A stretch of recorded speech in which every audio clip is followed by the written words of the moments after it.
who here thinks one person can make a difference? Stand up.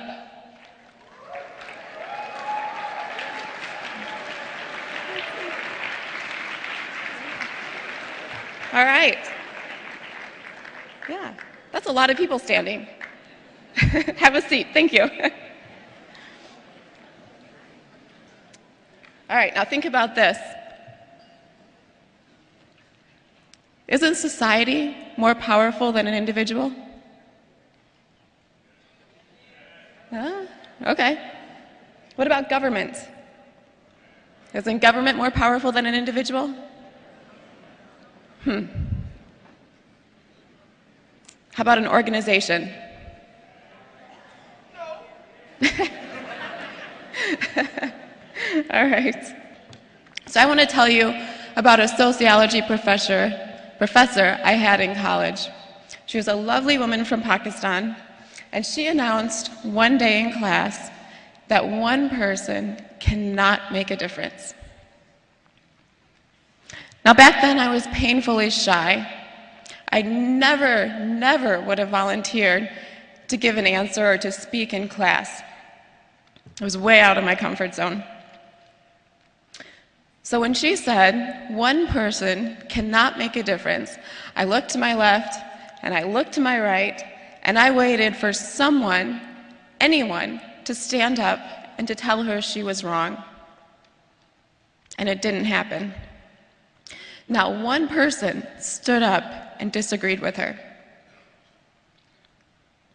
By the time class was over, I was furious, absolutely furious, because I believe that one person can make a difference.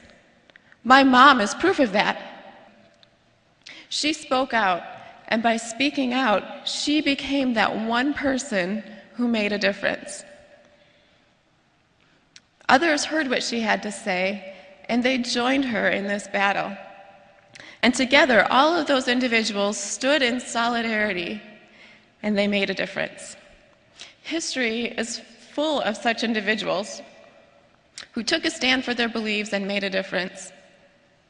Rosa Parks, Nelson Mandela. What about Hitler? He's one person, he made a difference. His contribution to history was absolutely horrendous, but he's one person who had a huge impact on this world. You guys are here because you've been identified as leaders. You are young men and women who can and who will make a difference in this world. It's a privilege, but it's also a great responsibility. Capture the moment. You have a great theme for this conference. Mom shared with you some of the more difficult experiences in our lives.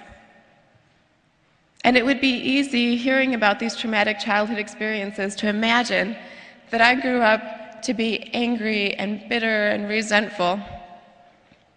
That very easily could have been my fate, but it wasn't. After our escape, I was angry and bitter. I was filled with hatred toward my father and toward anything that reminded me of him. We weren't back on American soil yet, and I had already declared to Mom that I never want to hear Khomeini's language again. One day when I was in first grade, I had just turned 7. Mom picked me up from school, and she was visibly upset. And she said, "I have some really bad news. Today there was a plane crash, and a lot of Iranian people were killed." I was 7 years old, and I said, "Good. I hope my dad was one of them." And I meant it. I meant that with all of my heart. That was a wake-up call for Mom. She hadn't worked so hard to find a way for us to escape, only to allow me to spend the rest of my life as a prisoner to this sort of hatred. And over time, little by little, the good memories started to crowd out the bad, and I began to forget to hate my father. And eventually, I was able to forgive him for what he did to us. And that was one of the most valuable gifts anyone has ever given me.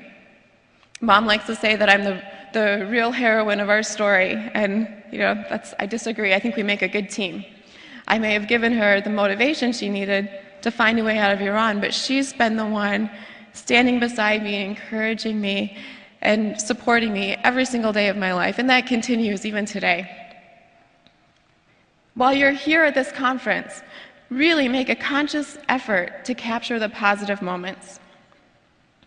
When you go home, capture the positive moments. And down the road, as you realize your potential of becoming America's future business leaders, capture the positive moments around you and share that with the people you're leading. Thank you.